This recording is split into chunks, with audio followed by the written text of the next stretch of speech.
जूनागढ़ अभिलेख या गिरनार अभिलेख या उपलिगिरी का लेख। यह शिलालेख मुख्यतः रुद्रदमन द्वारा लिखित एक संस्कृत गुहा प्रशस्ति है जो लगभग 150 ईस्वी के आसपास का माना जाता है। यह ग्रेनाइट शिलालेख गिरनार पर्वत के तल पर एक बड़े पत्थर पर खुदा हुआ है और उसी पत्थर पर अशोक के शिलालेख तथा स्कंदगुप्त के बाद का शिलालेख भी मिलते हैं। स्थान और तिथि।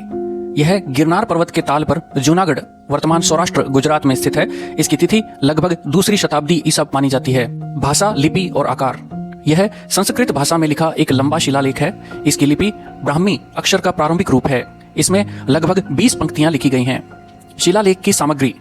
सुदर्शन सरोवर और जल प्रबंधन। शिलालेख बताता है कि यह सरोवर मूलतः मौर्य काल के समय में खोदा गया था और बाद में क्षतिग्रस्त होने पर पुनर्निर्माण करवाया गया। रुद्रदमन ने इसका पुनरुद्धार कराकर उसे मजबूत बनाया। यह शिलालेख मुख्यतः इसी काम के गौरव वर्णन के लिए लिखा गया था। पुराने कारकों या अवक्रमों का उल्लेख। शिलालेख में पुष्यगुप्त जैसे शासन अधिकारियों का उल्लेख मिलता है जो मौर्य काल में इस जल कार्य से जुड़े थे। साथ ही अशोक के समय के एक यवन राज तुषास्प का भी उल्लेख मिलता है जो नहर जोड़ने का श्रेय लेता है।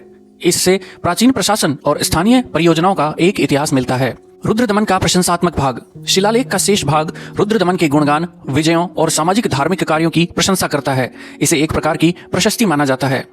ऐतिहासिक और भाषिक महत्व। प्राचीन जल व्यवस्थापन का दस्तावेज। शिलालेख से पता चलता है कि कैसे सदियों पुराना जल स्रोत सुदर्शन झील पुनर्स्थापित और संरक्षित किया गया। यह कृषि एवं सिंचाई तथा सार्वजनिक कार्यों के बारे में मूल्यवान ऐतिहासिक जानकारी देता है। एपिग्राफिक या भाषाई महत्व। यह प्रथम लंबे संस्कृत शिलालेखों में से एक, इसलिए शास्त्रीय संस्कृत के विकास और शिलालेख साहित्य के इतिहास में इसकी विशेष भूमिका मानी जाती है। एक ही पत्थर पर अन्य शिलालेख।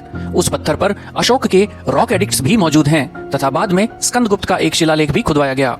यानी यह स्थान ऐतिहासिक परतों का संगम है।